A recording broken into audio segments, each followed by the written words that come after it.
Well, hello everybody. Welcome to the video. My name is Brian, and today I want to talk about a subject that most people don't want to talk about out loud. Today I want to talk about estate planning and some tips and tricks that I have learned. Now, the reason for this video, I'm going to be very upfront. About 10 years ago, I told my mom that she needed to put all of her stuff in trust because the people in her family lived to a ripe old age, and if she ever needed to go to a nursing home, they would take everything. She did not listen. Well, about 6 months ago, my mom went to a nursing home. And, well, I guess it's been about 3 months. And as soon as she found out that Medicare would only pay X amount of time, and then she needed to sell her assets before Medicaid would pay, she realized that she was in a world of hurt. Now, some of the guidelines for a nursing home is whatever assets you have, the most you can have before Medicaid starts to pay your long-term care is you can only have $20,000 in assets. My mom has a considerable estate. Annuities, real estate, life insurance, blah, blah, blah. So, she wanted to stay in the nursing home because she doesn't feel comfortable on her own. On the other hand, she didn't want to have to get rid of all of her assets just to stay there. So she decided to come home, which is good. But now she's got to pay somebody for around-the-clock care at home. Again, using her assets. If she had done it, if she had listened to me 10 years ago, Medicare or Medicaid would have paid because she would have had no assets in her name. So today, I want to go through estate planning 101 and kind of give some guidelines on what happens. Now, an estate does not mean you have a lot of money. It just means whatever you have when you die, that's your estate. If you have over $100,000 in assets and it is not protected, it automatically goes through probate. Probate is another word for attorneys raping you, okay? Probate is a legalized rape. So you want to avoid probate at all costs. And I know if there's any attorneys out there, they're not going to like to hear that, but it's the truth. So there are several ways that you can avoid probate.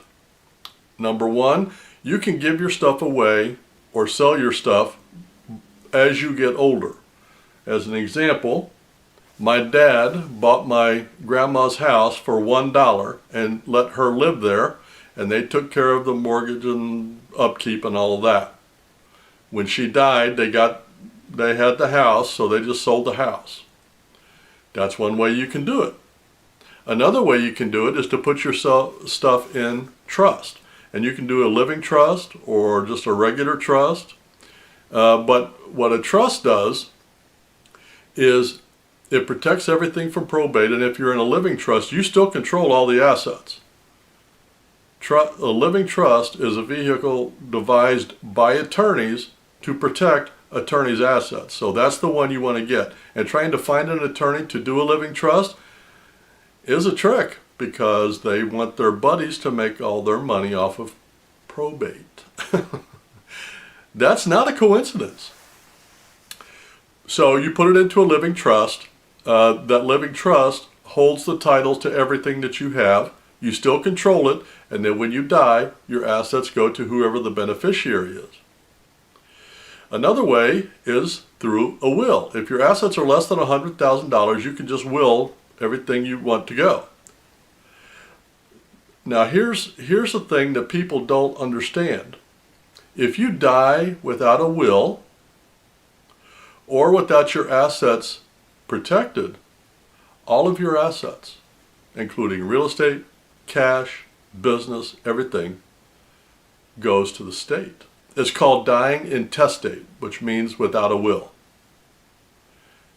the state gets everything. So you have to protect your assets, whether it's through a will, a trust, or the next one we're going to talk about is an LLC. LLC means limited liability corporation. That's another way of protecting your assets. You just deed and put everything into the LLC. You still control the LLC.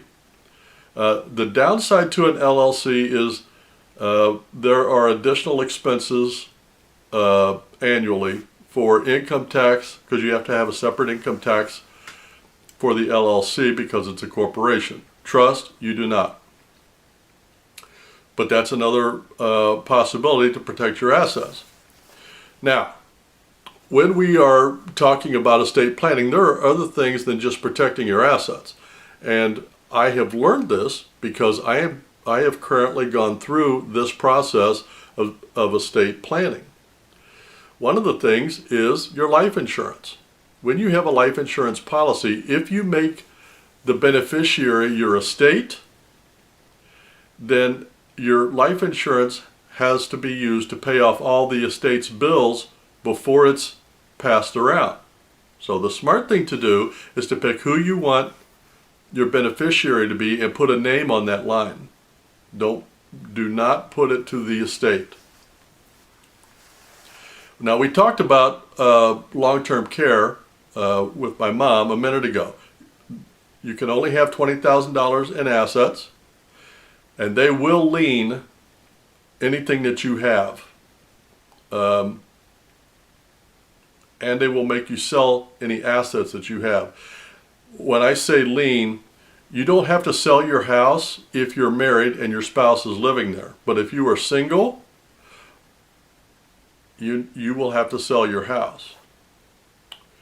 Another concept is gifting. Now, it used to be $10,000 a year. I'm guessing it's higher than that now.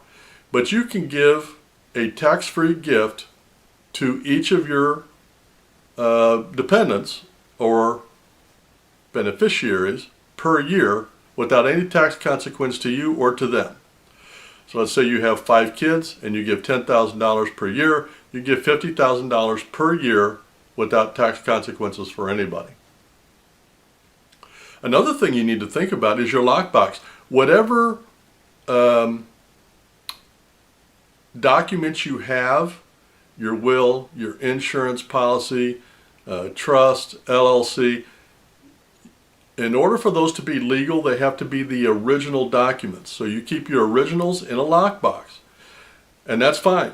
However, if you do not put the executor of your estate onto your lockbox, they have to go through a rigmarole to get that box opened after you die. So the smart thing to do is whoever your executor is going to be, just add them onto your lockbox. That way they can get in there and get all the original documents they need to dispense your assets. Also in there, and part of estate planning, is power of attorney. Now, there's 2 different types of power of attorney. There's one for finances and there's one for medical. And in those documents, again, you have the executor. So you communicate to your executor what you want. In my case, my son, I have told him, I want a DNR. Do not resuscitate me, no life extending thing. I will go when God wants me to go, not when the doctors want me to go. But you need to make that clear, you need to put it in writing, and you need to have the original documents in your lockbox and available to your executor. Another thing that I have learned is any bank accounts or investment accounts or any place where there's money, you do not have to leave that hanging for your executor to deal with. All you have to do is contact each one of them and put what's called a POD on the account, which means pay on death. So your accounts are not frozen when you die. All your executor has to do is present a copy of the death certificate to the bank or mutual fund or whatever, and say, I am the beneficiary of this, please send me the money. Very easy peasy. It's a lot easier than when you die having your accounts frozen until the executor or probate gets to deal with it.